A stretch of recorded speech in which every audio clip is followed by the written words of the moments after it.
PS2 serial next பிரேமோ என்ன மாதிரியான ட்விஸ்டாக்க போகுதுன்னு பார்க்கலாம். அப்போ உங்க எல்லாருக்குமே பிரச்சனை அதுதான் புரிஞ்சிடுச்சு. நீங்க எதுக்காக இவ்வளோ பிரச்சனை பண்ணிட்டு இருக்கீங்கன்றது எனக்கு நல்லாவே புரிஞ்சிடுச்சுன்னு சொல்லிட்டு ரொம்பவே கோபப்படுறாங்க. உங்களை பொறுத்த வரைக்கும் உங்களை யாரும் எந்த கேள்வியும் கேட்கக்கூடாது. நீங்க உங்க இஷ்டத்துக்கு நீங்க வேலைக்கு போகணும், நீங்க சமாளிச்சு நீங்க செலவு பண்ணணும், இப்படி தானே நினைச்சிட்டு இருக்கீங்க. உங்களுக்கு என்ன தோணுதோ அதை நீங்க செய்யுங்க.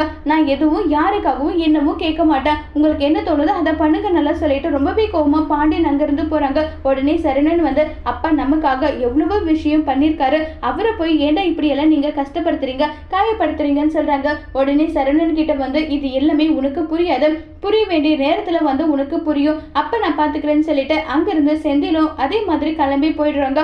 உடனே ராஜி இங்க பாரு, நீ பேசினதுதான் சரி, கண்டிப்பா அப்பா இப்படி பேசுறாரேன்னு சொல்லிட்டு எதா இருந்தாலும் கேட்கணுன்ற அவசியம் கிடையாது. சரவணன் மாமா மாதிரி எது தப்போ அதை கேட்கணும். மாமா தப்பு பண்ணாலும் அதை சுட்டி காட்டணும்ல, அதுவும் ஒரு விஷயம் இருக்குல்லன்னு சொல்லி ராஜி சப்போர்ட் பண்றாங்க. இதை பார்த்ததுமே ஓ அப்ப எல்லா வேலையும் இவங்க கிட்டதான் இருக்கான்னு சொல்லிட்டு பாண்டியன் ராஜியை தப்பா புரிஞ்சுக்கிறாங்க.